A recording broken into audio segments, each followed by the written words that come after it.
Hello friends, आज 29 मार्च 2023 आज जल्दी एक्सपायरी थी क्योंकि कल रामनवमी है। और आज देखोगे तो मार्केट पूरे दिन फ्रस्ट्रेटिंग था क्योंकि बड़ी मुंह तो आ रही थी बट जितना नीचे जाना था चाहिए था उतना नहीं जा रहा था। इसके लिए बड़े बड़े टारगेट्स जो है वो सुबह के दिन में नहीं हिट हुए, बट इवेंचुअली एक अच्छा खासा हीरो ज़ीरो स्ट्रैटेजी के साथ हमने एंड किया। अगर आपने ये सभी एक्शन जो आज एक्सपायरी में हुआ नहीं देखा रहेगा तो सबसे पहले क्या करो, आप चैनल को सब्सक्राइब करो, बेल बटन को हिट करो, डिस्क्रिप्शन में जो व्हाट्सएप कम्युनिटी की लिंक है उसे क्लिक करके हमारे साथ जुड़ जाओ, हमारे फैमिली का हिस्सा बनो। ओके, अब आज ये देखोगे तो बैंक निफ्टी का ये हीरो ज़ीरो का ट्रेड था। अब यहाँ पे आप देखोगे बैंक निफ्टी के दो ट्रेड्स दिए थे, सीईई थे, पहला वाला फेल गया और ये जो दूसरा वाला है ये ऑलमोस्ट डबल हो गया। ओके, ये एकदम फ्लैग एंड में था जब इतनी बड़ी मूव आई थी, तो ये एक ट्रेड था। सेकंड वाला जो था वो हीरो ज़ीरो की स्ट्रैटेजी थी जहाँ पे पहला टारगेट तो अचीव हुआ, फिर क्योंकि ये हीरो ज़ीरो है बहुत जन ने इसको होल्ड किया था, भले बहुत नीचे आया था। अब वापस जब सेकेंड टाइम गया तो ऑलमोस्ट स्ट्रैटेजी 135% रिटर्न दिया। क्योंकि ये हीरो ज़ीरो स्ट्रैटेजी है, ये होता है, तो इसके लिए बहुत इंपॉर्टेंट है कि आप बड़ा लॉट साइज लेने से अच्छा मनी मैनेजमेंट पे ध्यान दो। क्या? क्योंकि आप ये हर फ्राइडे, ट्यूसडे और थर्सडे स्ट्रैटेजी कर सको। आज के टॉप गेनर्स में देखोगे तो रियलिटी सर्विसेज, ऑटो ऊपर है।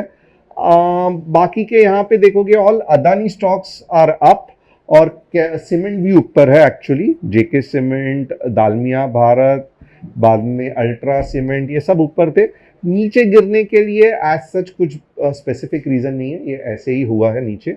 अब ईपीएफओ हाइक्स इंटरेस्ट रेट, और यहाँ पे आप देखोगे तो provident the interest rate on employees provident fund to 8.15%, और ये डेफिनेटली 60 मिलियन सब्सक्राइबर्स जो ईपीएफओ को सब्सक्राइब कर रहे हैं उनके लिए बेनिफिशियल है।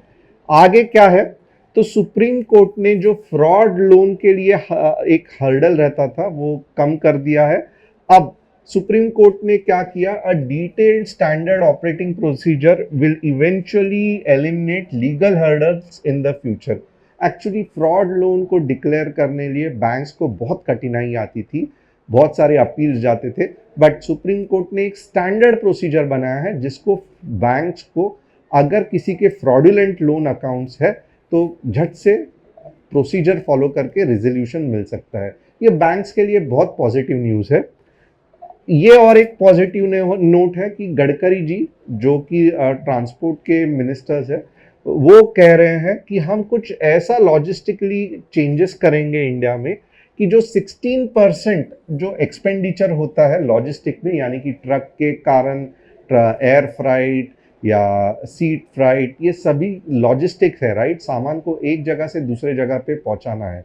अब ये कुछ ऐसे हाईवेज इंफ्रास्ट्रक्चर बिल्ड करेंगे ताकि जो करंट 16% का जो एक्सपेंडिचर है वो 9% हो जाए। इसको जीडीपी को आप देखो, लगभग बहुत ज़्यादा बूस्ट मिलने वाला है अगले साल से। So this is a really a good news, और ये एक अगर होना पॉसिबल हुआ 2024 में तो मैं कहता हूँ जीडीपी में 4 या 5% सिर्फ इसी के वजह से आगे कंटिन्यूसली बढ़ते जाएंगे। बहुत ज़्यादा चेंज होगा अगर ये सच में, अगर ये जो बोल रहे हैं वो करके दिखा सकते हैं। तो आपको क्या लग रहा है, डेफिनेटली हमें कमेंट करके बताना।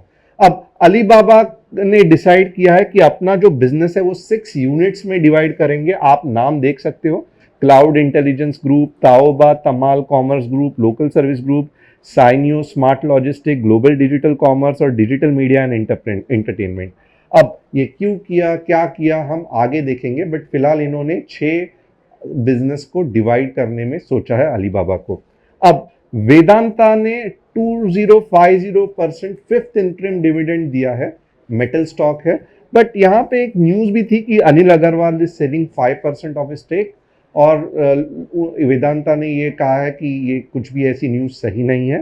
तो ये एक वेदांता की न्यूज़ हो गई। एसएनपी फिर भी साइडवेज चल रहा है। इंडियन मार्केट भी देखोगे, आज लोगों को लग रहा था कि फंटास्टिक हो गया, 17,100 के ऊपर चला गया, बट ये क्या हो गया है तो short term Indian market up trend में चला गया है। अभी भी जो ओवरऑल ट्रेंड है वो डाउन ही है, क्योंकि जब 17,530 के ऊपर मार्केट ऊपर चला जाएगा तब हम कॉन्फिडेंटली कह सकते हैं कि अब थोड़ा सा चांसेस है कि लंबे समय के लिए मार्केट अप ट्रेंड में हो सकता है।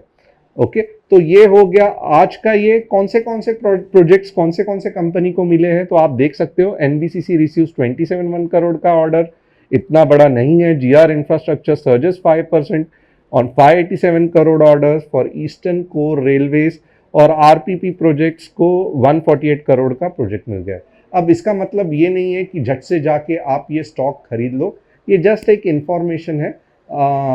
और ख़ास करके अगर आप देखोगे इंफ्रास्ट्रक्चर प्रोजेक्ट्स के कंपनीज को ज़्यादा कुछ प्रोजेक्ट मिलने से फ़ायदा होता है ऐसा गारंटेड नहीं है, but this is just a news, तो आपके इन्फॉर्मेशन के लिए। So I think that's all from our side. Channel को सब्सक्राइब करना, बेल बटन को हिट करना, डिस्क्रिप्शन में जो व्हाट्सअप कम्युनिटी की लिंक है उसे देख क्लिक करके हमें ज्वाइन करना।